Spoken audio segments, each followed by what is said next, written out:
அந்த மனிதரும், அதாவது அந்த இளைஞரும் வந்து அவகிட்ட வந்து பேசுகிற, நீங்கள் வந்து வனதேவதையா என்று கேட்குறார். உடனே அவளுக்கு புரிந்து விட்டது, நம்மளை ஏதோ தப்பாக நினைத்து விட்டேன். இல்லை, நான் வந்து மதுராபுரி இளவரசி, என் பெயர் சாவித்திரின்னு புன்முறுவல் பூத்தபடி சொல்கிறாள். தாங்கள் யார் என்று இவர் கேட்டால், நான் சத்தியவான்னு சொல்லிவிட்டு உடனே நீண்ட சொற்பொழிவு கடன்னு பேசுகிறார். என்னென்னா, நான் எப்போலேருந்து இந்த சின்ன வயசுலேயே காட்டுக்கு வந்துட்டேன், நான் எல்லாரோடையும் பேசுவேன், பட்சி பறவை எல்லாருடைய மொழியும் எனக்கு தெரியும், இங்கே நிறைய ஞானிகள் துறவிகளாக வருவாங்க அப்படின்னு ஏதோ அடுக்கிக்கொண்டே போகிற. என்னுடைய தந்தைக்கு கண் பார்வை இழந்து விட்டார், ராஜ்யம் போய்விட்டது, நாங்கள் இந்த குடிசையில், சின்ன குடிசையில் மறைஞ்சு, நான், எனது அம்மா, தந்தை தியூமசேனர் 3 பேரும் வச்சுக்கிறேன். நான் காட்டில் போய் விறகெல்லாம் வெட்டுவேன், இல்லைன்னா கடகடன்னு இவன் அப்படியே பார்த்துட்டே இருக்கா. நீ இவ்வளோ அழகாக பேசுகிறாரே என்று பார்க்கும்போது அவன் நிறுத்தி விட்டு அப்படி பார்த்தனாலும் பேசுங்கன்றச்சு அவங்க 2 பேர் கண்ணும் கலந்து கொள்ளும். அப்படியே பார்த்தோன்னே ஒருத்தர் நேர கண்ணை பார்த்தோன்னே உடனே கண்ணும் கலந்து விட்டது, காதல் வயப்பட்டு விட்டார்கள். உடனே அரசி தேரை விட்டு இறங்கி அங்கே இருக்க மாலையெல்லாம் இருக்குல்ல, பூவெல்லாம் இருக்கு இல்லையா, அதை எடுத்து மாலையாக தொடுத்து சத்தியவானுடைய கழுத்தில் அணிவிக்கின்றார். அணிவித்துட்டு அப்படி நமஸ்கரிச்சுட்டு, நான் உங்களை வந்து என் கணவனாக ஏற்றுட்டேன் மனசாரன்னு சொன்னோன்னே, அவனுக்கும் இவளை வந்து பிடிக்காம போகுமா, தேவதை மாதிரி இருக்கா, தெய்வ அம்சமாச்சு, கையை கோத்து கொண்டு போகிறார்கள். ஏன்னா சாவித்திரிக்கு தெரிந்து விட்டது, அந்த ஆன்மாவும் இந்த ஆன்மாவும் பேசி கொண்டு விட்டது, நம்ம இதுக்காக தான் பூமிக்கு வந்திருக்கோன்னு தெரிந்து விட்டது. அதனால் இருவரும் சந்தோஷமாக சிரித்து கொண்டே போகிறார்கள். போகும்போது தியூமசேன் கிட்ட போய் அறிமுகப்படுத்தி அவர் தாய் தந்தைகிட்ட போய் நமஸ்காரம் பண்ணி 2 பேரும் இந்த கல்யாணத்திற்கு ஒப்புதல் வாங்கி கொண்டு சொல்கிறேன். நான் போய் என்னுடைய அப்பா அசுவதி மகாராஜா கிட்ட போய் இந்த நல்ல விஷயத்தை சொல்லிவிட்டு திரும்ப உடனே வந்து விடுகிறேன், எவ்வளவு கூடி சீக்கிரமோ அவள் சீக்கிரமாக வருகிறேன்னு சொல்லிவிட்டு போய்விடுகிறாள். அங்கே போன போது இந்த மதுராபுரியில் அரண்மனைக்குள்ளே போகிறச்சே அங்கே நாரத முனிவர் உட்கார்ந்துட்டுருக்கார். அவர் அப்போ தான் பூமிக்கு வந்து நேரம் மதுராபுரிக்கு தோணியிருக்கு வந்திருக்கார். வந்து உட்காண்ட போது அவரிடம் எல்லோரும் அவருக்கு பணிவிடை செய்து நமஸ்காரம் செய்து கொண்டு இருக்கின்றார்கள். அப்பொழுது தான் அந்த நேரத்தில் தான் இளவரசி சாவித்திரி உள்ளே செல்கின்றாள். அவளுக்கு நாணத்துடன் அவளுடைய கண்ணமெல்லாம் அப்படியே வெட்க நாணத்தில் அப்படியே சிவந்து காணப்பட்டது. அதை பார்த்தோன்னே புரிந்துட்டார் பசுபதி மகாராஜ். என்னம்மா, நல்ல காரியம் முடிந்து விட்டதா என்று கேட்டார். ஆம்ட்டு விஷயத்தெல்லாம் சொல்கிறார். அப்போது வந்து மகாராணி இருக்காளே, சாவித்திரியோட அம்மா, நாரத முனிவர்கிட்ட என்னுடைய மகள் தேர்ந்தெடுத்த மணவாளன் சத்தியவானை பற்றி கூறுங்கள், எப்படி இருப்பாங்கன்னு அவர் பதிலே சொல்லலை. நீங்கள் பதில் சொல்லாமல் இருக்கிறத பார்த்தா எங்களுக்கு ஏதோ அமைதியாக இருக்கிறது என்னவோ தோன்றுகின்றதே, எனக்கு எதுவாக இருந்தாலும் பரவாயில்ல சொல்லுங்கன்னு அவர் சொல்கிறார். இதே நேரம் இதே நாளில் உனது மகள் சாவித்திரியோட கணவர் சத்தியவான் இறப்பார், அதுதான் விதினோன்னு அவளுக்கு பயம் வந்து விட்டது. உடனே எல்லா தாயும் எப்படி சம்மதிப்பார்களா, உடனே அழுது தடுக்க பார்க்கிறாள். இப்போ நாரத முனிவர் சொல்கிறார், தடுக்காதமா, அவள் கண்டிப்பாக அவள் தெய்வ அம்சம் அவளுக்குள் இருப்பதால் அவள் தேர்ந்தெடுத்துள்ள மணாளனை பொறுத்தவரையில் எந்த கலக்கத்தையும் நீ கொண்டு மனதிற்குள் வைத்து கொள்ளாதே, அதனால் நீ வந்து அவளுடைய போக்குலையே விட்டுவிடு அப்படின்னு சொல்கிறார். நீ கண்டிப்பாக அவள் வந்து அந்த விதியை மாற்றி விடுவாள், அந்த தைரியம் அவளுக்கு இருக்குது, அதனால் அவள் போக்கில் விட்டுவிடு என்று சொன்னவுடன் அவளும் சொல்கிறாள். அதில் வரும் அவள் 2 பேர் பேசுகிறதுல தான் அந்த மகாராணி சொல்கிறாள், எதற்காக இந்த மாதிரி வேதனை இருக்குது, ஏன் துன்பம் இருக்குது அப்படிலாம் கேட்டு அழறா, எதனால் இந்த மாதிரி எனது மகள் இங்கு பூமியில் பிறந்து இப்படி துன்பத்தை அனுபவிக்க வேண்டும் என்று சொன்ன பொழுது தான் நாரதர் பொறுமையாக துன்பம் ஏன் வந்தது, வேதனை ஏன் உள்ளது அப்படின்னு விளக்குவார். அது வந்து இந்த சாவித்திரி மகாகாவியத்தில் இந்த பிரிவு வந்து ஊழ்வினை பிரிவுன்னு பெரும் பிரிவாக இருக்கும், நிறையவா பக்கங்கள் இருக்கும் அதில் என்று அழைக்கப்படுகிறது. அந்த ஊழ்வினை பிரிவுன்னு நம்ம தமிழில் சொல்கிறோம். இதுதான் அரவிந்தர் பகவான் வந்து கடைசியாக, அதாவது அவர் சமாதி அடையும் இந்த பூத உடலை விட்டு செல்வதற்கு 3 அல்லது 4 வாரங்களுக்கு முன்னாடியே எழுதி இது முடித்த பகுதி. இந்த பிரிவில் தான் 400 வரிகளை அவர் ஒரே மூச்சில் மற்றவர் எழுத கூறினார். அதாவது இது வரைக்கும் அவரே தான் டைப்ரைட்டர், அந்த காலத்தில் டைப்ரைட்டர் தானே, கம்ப்யூட்டர்லாம் கிடையாது. அவரே அந்த யோக நிலையில் விழிப்பு வந்தவுடனே அவர் என்ன எழுதியிருக்காரோ அவர் வந்து அப்படியே கை வந்து யோக நிலையில் இருக்கச்சு கை ஆட்டோமேட்டிக்காக பராசக்தி சொல்ல அந்த காவியம் எழுதியிருப்பாராம். அது அவர் தான் டைப்ரைட்டரில் அப்படி எப்படி பீரங்கிலேருந்து குண்டு பாயமோ மடன்னு அப்படி ஒரு வேகமாக அவர் அந்த டைப்ரைட்டரில் அடிப்பார். ஆனால் வயதான அந்த கடைசி 4 வாரங்களுக்கு முன்பு தான் டிக்டேஷன் கொடுத்து ஷார்ட் ஹேண்டில் எடுத்துப்பாங்க. அவங்களால எடுக்கக்கூட முடியாது, அவ்வளோ வேகமாக சொல்வாராம். அப்படி எழுதின பகுதி தான் இந்த ஊழ்வினை பிரிவு. அதுதான் கடைசியில் அவர் எழுதியிருக்கார். 400 வரியும் ஒரே மூச்சில் எழுதியிருக்கார். இப்படி அதில் வந்து ஏன் அகங்காரம், எதற்காக இப்படி வேதனை எல்லாம் அதில் நாரத முனிவர் சொல்வதாக அதில் அவர் வந்து அந்த காவியத்தில் கூறியிருப்பார். இப்படி வந்து மனிதன் வந்து ஒரு அறியாமை என்கின்ற தலையில் பிணைக்கப்பட்டுள்ளன்றதை அந்த இதில் வந்து சாவித்திரி காவியத்தில் ரொம்ப அழகாக சொல்லியிருப்பார். அதாவது வேதனை இல்லைன்னா நிச்சயம் கண்டிப்பாக யாருமே வந்து இறைவனையே நம்ம நாட மாட்டோம் இல்லையா.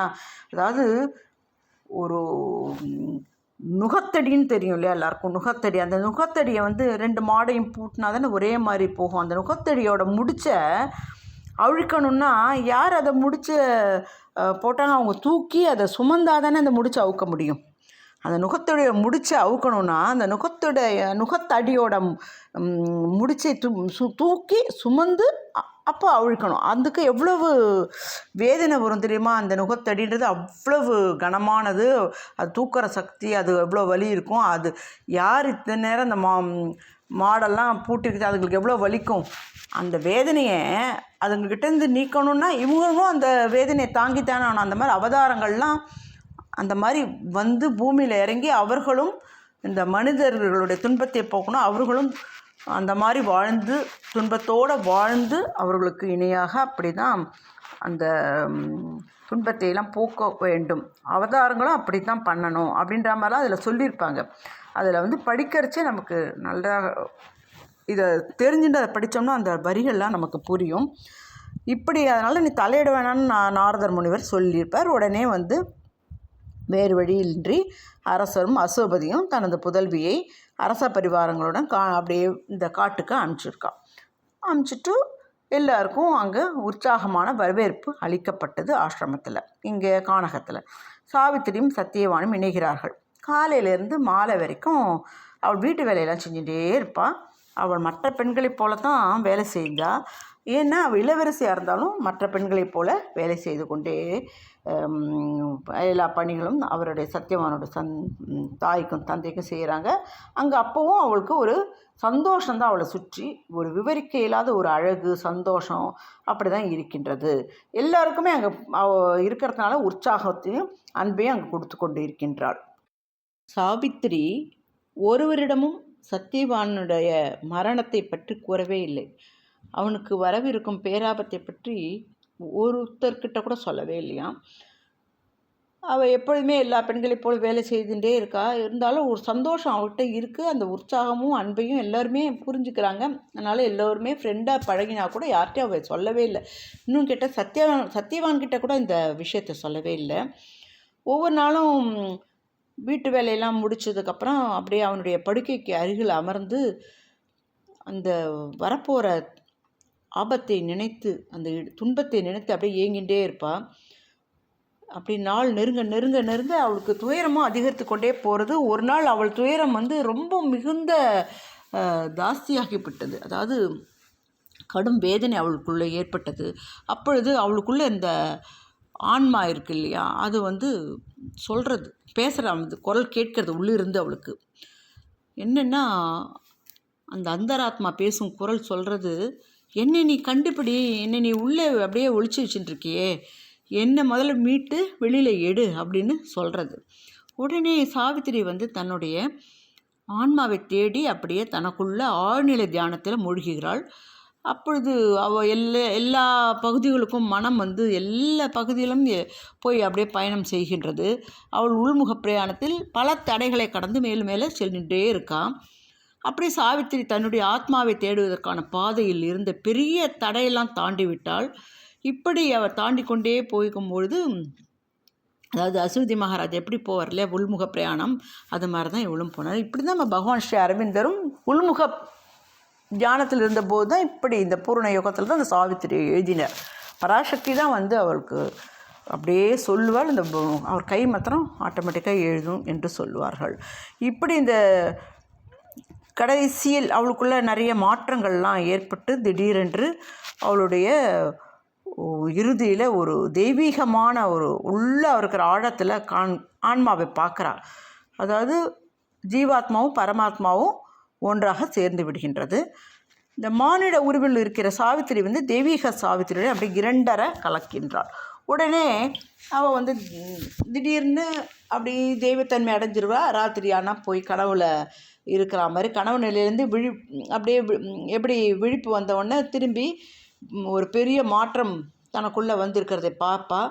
அப்போ காத்தால ஆகிடும், திரும்பி எல்லா வேலையும் தானே ஆட்டோமேட்டிக்காக செஞ்சுட்டே இருப்பாள். இப்படியே அவள் பொழுது போய்கொண்டே இருந்தது ஒவ்வொரு நாட்களாக. அவளுடைய உடல் ஒரு கோவில் போட்டு தூய்மையாக புனிதம் மாற்றம் அடைந்திருக்கிறது அவளுக்கு தெரியறது. அவள் சொல்கிறா, அந்த எப்போதுமே எனக்கு நிரந்தரமாகவே என்கிட்டே இருந்துடு அப்படின்னு அவள் தன்னுடைய அந்த ஆன்மா கிட்ட உள்ளே இருக்கிற அந்தராத்மாட்ட சொல்கிறா, வேண்டிக் கொள்கின்றாள். அவளுடைய பிரார்த்தனைக்கு இணங்கி அந்த தெய்வீக சக்தி அவள் உடலுக்குள் புகுந்து விடுகின்றது. எப்படின்னா, குண்டலினி பிராணசக்தின்னு ஒவ்வொரு ஆதார சக்கரங்கள்லாம் அப்படியே ஒவ்வொன்றாக திறந்து கொள்கின்றது. அப்படியே சாவித்திரி கிட்ட தெய்வீக சக்தி நிரந்தரமாக ஆக்கிரமித்து கொண்டிருக்கிறது. அப்போது சத்தியவான் இறக்க வேண்டுகின்ற நாள் வந்துவிட்டது. அப்போ விதியை சந்திக்கிறதுக்கு துணிவாக ஆயத்தமாகிறாள். ஏன்னா அவளுக்குள்ளே தான் அந்த தெய்வ சக்தி விட்டதே. அதிகாலையில் எழுந்து அன்னைக்கு இறக்க போகிறாள் இல்லையா, அன்னைக்கு அதிகாலையில் எழுந்து கடன்னு போய் ஜெகன்மாதா துர்க்கையை, அதாவது சத்தியவான் தான் ஒரு கல்லில் செதுக்கி வச்சுருக்கார், அதை போய் பிரார்த்தனை செய்து வணங்கிட்டு போய் வீட்டு வேலையெல்லாம் கடன்னு முடிச்சுட்டு சத்தியவான் தந்தை தியூமசேனர்ட்டையும் மகாராணிகிட்டையும் போய் நான் இன்றைக்கு சத்தியவானுடன் போகப் போகிறேன், நானும் போய் அவருடன் இந்த பசுமையான உலகத்தையெல்லாம் சுற்றி பார்க்கணும், காட்டில் ஆசையாக இருக்குன்னு அவர்களும் ரொம்ப சந்தோஷமாக அவளை அனுமதிக்கிறாங்க. ஏன்னா இது வரைக்கும் அவள் வெளியே போகலை சத்தியவானுடன், ஒரு வருட காலமாக வீட்டிலேயே இருக்கா. 2 பேரும் அப்போ சத்தியவானுக்கும் மகிழ்ச்சியாக இருக்குது, இது வரைக்கும் நம்ம கூட வரவே இல்லையே, ஒரு வருட காலமாக எங்கேயுமே வராத என் மனைவி என்னுடன் வருகிறாளே என்று சொல்லி ரொம்ப சந்தோஷமாக ஆரவாரத்தோடு அப்படியே கைகோர்த்து கொண்டு 2 பேரும் குடிலை விட்டு புறப்படுகிறார்கள். அப்போது நிறைய அங்கே பறவைகள்லாம் இருக்குது, அதெல்லாம் பட்சியெல்லாம் பேர் சொல்லி கூப்பிட்றான். அதுங்களும் தங்களுடைய பாஷையில் பேசுகிறது, பதில் சொல்கிறதுங்களாம். இப்படி ஒவ்வொரு பறவை, அங்கே விலங்கு எல்லாத்தை பற்றியும், மரம் செடி எல்லாத்தை பற்றியும் சொல்லிகிட்டே போகிறான். ஏன்னா அதை பற்றி எல்லாம் அவனுக்கு தெரியும் இல்லையா, விவரமாக சொல்லிகிட்டே போகிறச்சு. அவள் ரொம்ப ஆசையாக ஆவலாக கேட்குறா சாவித்திரி, என்னென்னா எந்த நேரத்துலையும் குரல் அடங்கிடுமே அப்படின்னு அவளுக்கு தெரியும் இல்லையா, அதனால் ரொம்ப ஆவலாக பேசட்டும் என்று கேட்டுக்கொண்டே போகிறா. அப்போது அவன் சத்தியவான் சொல்கிறான், நான் நீண்ட நேரமாக மரமே வெட்டலை, இன்றைக்கு இந்த விறகுக்காக நான் மரம் வெட்டணும், ஏதாவது ஒரு மரத்தைன்னு சொல்லி தன்னுடைய கோடாரியை எடுத்து வேகமாக ஒரு மரத்தில் அப்படியே வெட்டுறச்சு அப்படியே தாங்க முடியாத ஒரு வேதனை வலி நெஞ்சில் அப்படி பிடிச்சிட்டு அவன் அந்த வலி தாங்காமையே இந்த கோடாரியை அப்படியே மரத்தில் எரிஞ்சிடுறான். தூக்கி எரிஞ்சிட்டு சாவித்திரி கிட்ட சொல்கிறான், என்னுடைய ஆன்மாவே சாவித்திரியே, என்னை உன் மீது அப்படியே சாஞ்சிக்கோ, அப்படியே நான் இறக்கும் பொழுது என்னை நீ குனிந்து முத்தமிடு அப்படின்னு சொல்கிறச்சே அவள் அப்படியே முத்தமிடுற குனியரா பாரு. அப்போ பார்த்தா ஏற்கனவே மரணம் அடைஞ்சிட்டான் சத்தியவான். ஆனால் அவளுக்கு உடனே அழலை துயரம்லாம் ஒன்றும் இல்லை, தைரியமாக இருக்கா. ஏன்னா அவளுக்கு தெரிந்து விட்டது தான் இப்போ தெய்வத்தன்மை எப்படி இருந்தாலும் தைரியமாக இந்த மரணதேவனை சந்திக்கலான்ட்டு தைரியமாக நிற்கிறா துணிவுடன். கரெக்டா எப்போ வரப்போகிறான் பார்க்கலான்னு நிற்கிறான். டைன்னு மரணதேவன் எதிர்க்க நின்ன உடனே இவ அப்படியே அந்த சத்தியவானுடைய ஆன்மாவை அப்படியே இழுத்துக்கிறதுக்காக அப்படி வச்சுட்டுருக்கா மடியில். மரணதேவன் அவனுடைய சத்தியவானுடைய அந்த ஆன்மாவை அப்படியே இழுக்கின்றான். உடனே சாவித்திரியும் அந்த பயங்கரமான அந்த கடவுளை எதிர்கொள்வதற்காக எழுந்து நிற்கின்றாள். யமதர்மராஜன் சொல்கிறான், சத்தியவானின் உடலை நோக்கி கூக்குரல் இடுகிறாராம். எப்படின்னா பெரிய குரலில், பெண்ணே உன் பிடியை தளர்த்து, உன் கணவர் துன்புற்றுருக்கார் அப்படின்றார்.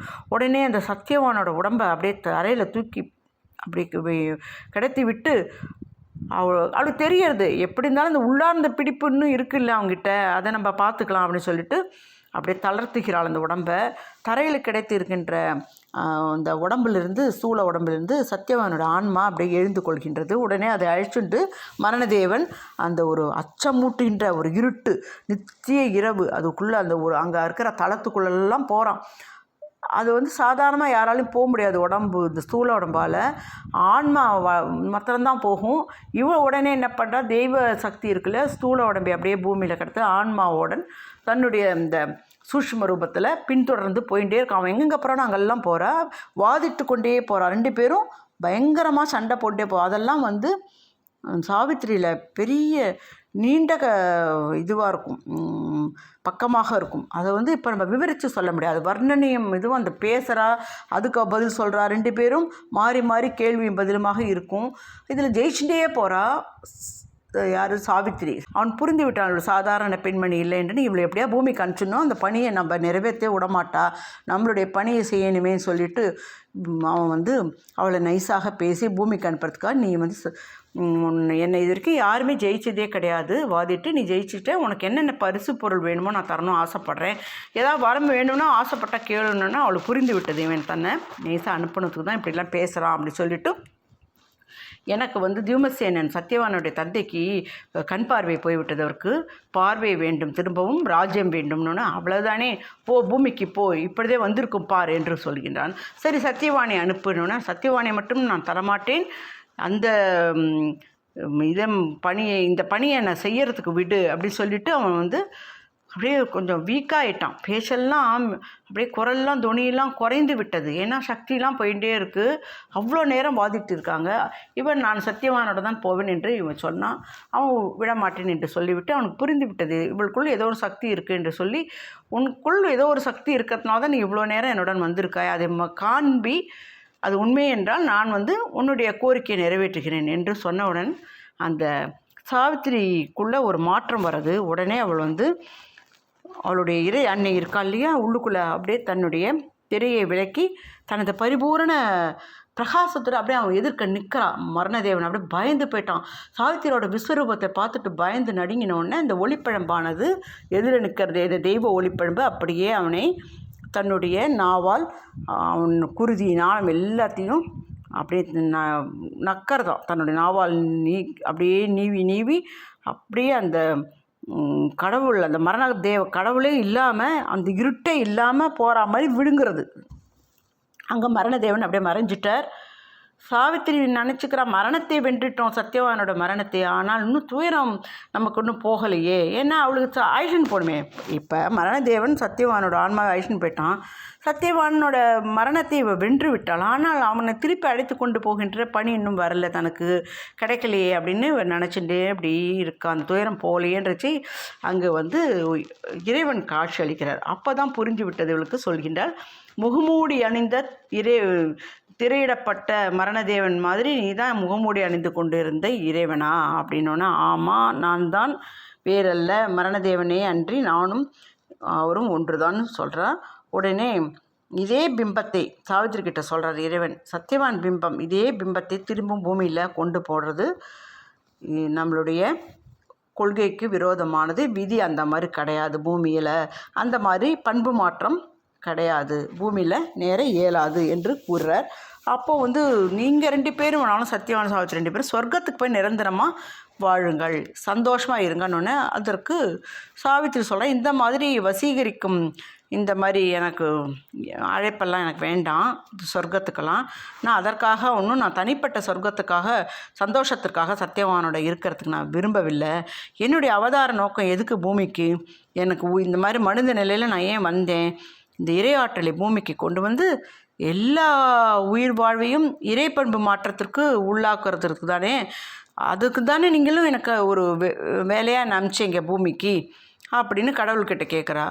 கடவுள் சொல்கிற அப்படியே புரிகின்றது. அவர் அமைதியாக இருந்தார். ஒரே ஒரு நிசப்தம், அங்கு ஒன்றுமே பேரமைதி சொல்லுவாங்களா, அந்த மாதிரி ஒரு அமைதி இருக்கின்றது. அப்பொழுது ஒரு கம்பீரமான குரல் மாத்திரம் வருது. மனித உரு ஏந்திய கடவுளோட அழகான உடம்பே, உன்னுடைய கருத்துக்கள் தான் என்னுடையது. நான் தான் உன்னுடைய குரலில் பேசினேன். உன்னுடைய சங்கற்பந்தான் என்னுடைய சங்கற்பமே. நீ என்னென்ன தேர்ந்தெடுத்தியோ அதே தான் நானும் தேர்ந்தெடுத்திருக்கேன். நீ என்னெல்லாம் கோருகின்றாயோ அதையே நானும் எல்லாருக்கும் உலகிற்கும் கொடுக்கிறேன், மனிதர்களுக்கும் அளிக்கின்றேன். இந்த பூ உலக வாழ்க்கையை, இந்த பூமியை நீ போய் தெய்வீகமான வாழ்க்கையாக ஆக்கு. அந்த மகத்தான சக்தியை நான் உனக்கு அளிக்கின்றேன் என்று சொல்லி அந்த குரல் அப்படியே பின்வாங்கிவிட்டது. சாவித்திரி உலக வாழ்க்கையை திருப்பணி மாற்றம் செய்யும் பணியில் இறங்குறா. எப்படின்னா, போய் சத்தியவானை திரும்பி அழைத்து கொண்டு உயிரோட இந்த பூமிக்கு, ஏன்னா கடவுள் தான் கொடுத்து விட்டாள், இந்த பொறுப்பையே கொடுத்து விட்டார். சத்தியதேவனுடன் நீ பூமிக்கு செல் என்று. அதனால் சத்தியவானுடன் சென்று தந்தை தீமசேனனும் அந்த அரசனுக்கு தான் பார்வை கிடச்சிடுத்து, நாடும் கிடச்சிடுத்து. எல்லாருமா ஊர்வலமாக போகிறாங்க. அரசன் தீமசேனனோட தலைமையில் வீரர்கள், ஊர்காவல் மக்கள் எல்லாரும் போகிறார்கள். அப்போது எங்கே போகிறாங்கன்னா, எல்லாம் மதுராபுரி அரசர் அசோதி மகாராஜை பார்க்குறதுக்கு எல்லோரும் போகிறச்சே சத்தியவான சாவித்திரியும் அவர்களுடன் கையை கோர்த்து கொண்டு சந்தோஷமாக போய்கொண்டிருக்கின்றார்கள். இந்த மனித இனத்தை அழிவில்லாத ஒரு உயர்ந்த நிலைக்கு உயர்த்தும் பணியை இந்த சாவித்திரி சத்தியவான் என்ற இந்த இரு பெரும் ஆன்மாக்களும் செய்யும் என்று நிறைவு பெறுகிறது இந்த சாவித்திரி காவியம். இப்போது சாவித்திரி காவியத்தை பற்றி ஸ்ரீ அன்னி என்ன சொன்னாங்கன்றதை நம்ம பார்க்கணும். இதில் இருக்கிற ஒவ்வொரு வரியும் மந்திர வரிகள் தான்.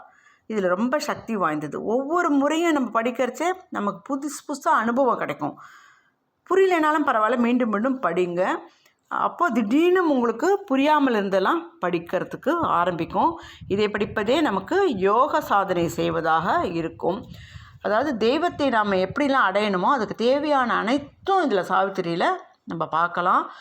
இதில் யோகத்தோட என்னெல்லாம் ஒவ்வொரு படியும் இதில் சொல்லியிருக்கு. அதாவது என்னெல்லாம் மார்க்கம், என்ன ரகசியம் யோகத்தோட எல்லாமே குறிப்பிடப்பட்டிருக்கின்றன. நமக்கு ஏதாவது ஒரு துன்பம் வந்துடுது, ஒரு வழியும் தெரியாமல் நம்ம அப்படியே கலங்கி கொண்டிருக்கிற நேரத்தில் நீங்கள் சாவித்திரியை இந்த சாவித்திரி புத்தகத்தை கையில் எடுத்துட்டு அப்படியே சற்று நேரம் தியானித்த அப்படியே மெடிடேட் பண்ணிவிட்டு ஒரு பக்கத்தை பிரிச்சுட்டு சில வரிகளை படி போகிறோம். அது வரைக்கும் மனசை வாட்டிய துயரம் எல்லாம் பனி போல கரைஞ்சி போய்விடும் என்று நிச்சயம் ஒரு துணை உனக்கு அப்படியே கையை பிடிச்சி ஒரு அம்மா குழந்தைய எப்படி ஆயிடுச்சுன்னு போல் அந்த மாதிரி கிடைக்கும். நீ யோக சாதனை பழக வேண்டும் என்று அப்படியே சமர்ப்பணம் செஞ்சுடு. உன்னை யார் அப்படி செய்கிறாங்களோ, யார் அப்படி அந்த தேவையை உணர்கின்றார்களோ அவர்களுக்கு ஒரு குருவோட துணையும் வேண்டாம், உதவியும் வேண்டாம். மேலே மேலே மேலே எந்த குருவோட துணையும் இல்லாமல் நம்ம ஏணிப்படிகளில் அப்படியே யோக மார்க்கத்தில் அப்படி ஏணிப்படியில் எப்படி மேலே மேலே கீழேந்து ஏறுவோமோ அந்த மாதிரி ஏறி இறைவனை அடைவது சாத்தியம் என்று இந்த சாவித்திரி மூலம் அது கண்டிப்பாக நிறைவு பெறும் என்று சொல்கிறாராம் அந்த அன்னை ஒரு அன்பர்கிட்ட. பகவான் இந்த காவியத்தின் மூலம் இதுதான் சொல்கிறார். அவரும் இதே தான் சொல்கிறார். என்னென்னா, மனுஷன் ஏதோ ஒரு வரையறைகளெல்லாம், அதாவது ஒரு ரூல்ஸ் வச்சுட்டு அவனையே ஃப்ரேம் பண்ணிட்டு பிணைஞ்சிட்டு இருக்கான். இப்படி தான் இருக்கணும், அதுக்கு மேலே இப்படி போகக்கூடாது அப்படிலாம் அவன் நினச்சிட்டு இருக்கான். பரிணாம வளர்ச்சி என்பது இன்னும் அவனை மனதை வரல. அவன் அறியாமையிலே இருக்கான். அவன் அதுக்கு மேலே வரணும். மனுஷன் எப்படி வரணும்னா, அவனுக்கு இல்லை அந்த மனதை அடக்கி முதல்ல உயர்ந்த நிலை, அப்புறம் ஒரு மேல்நிலை, அப்புறம் பல அடுக்காக கடந்து அதிமன நிலை. அதுதான் சுப்ரமெண்டல் பவர்னு சொல்லுவாங்க. அதோட அந்த யோகம் அப்படியே தியானம் பூரணமாகும். அப்பொழுது அவனுக்கு மரணம் என்பது எவ்வளவு அறியாமையாக இருந்தோம் என்ற உண்மை அவனுக்கு தெரிய வரும். இதனால் எப்படி பயந்தோம் இந்த மரணத்தை பார்த்து அப்படின்னு அவனுக்கு தெரிய வரும். மண்ணுலக வாழ்வில் மனித இனம் அப்படியே தெய்வ அம்சமாக நிரம்பி ஒரு உருமாற்றத்துக்கு உரியதாக அப்படியே உயர்வு பெறும் என்று சொல்லி இங்கே வாழ்வு அனைத்தும் தெய்வீகமாக தான் மாறும் கண்டிப்பாக என்று சொல்கின்றார். இது நம்ம பகவான் ஸ்ரீ அரவிந்தர் எழுதியிருக்கிற இந்த சாவித்திரி காவியம் நம்ம வீட்டில் எல்லார் வீட்லேயும் நம்மக்கிட்ட எல்லார்கிட்டையும் இருக்க வேண்டிய ஒரு பொக்கிஷ நூலாகும் என்று சொல்லி இந்த சாவித்திரி தமிழ் சுருக்கத்தை நான் இன்றைக்கு நிறைவேறு செய்கிறேன். நன்றி, வணக்கம்.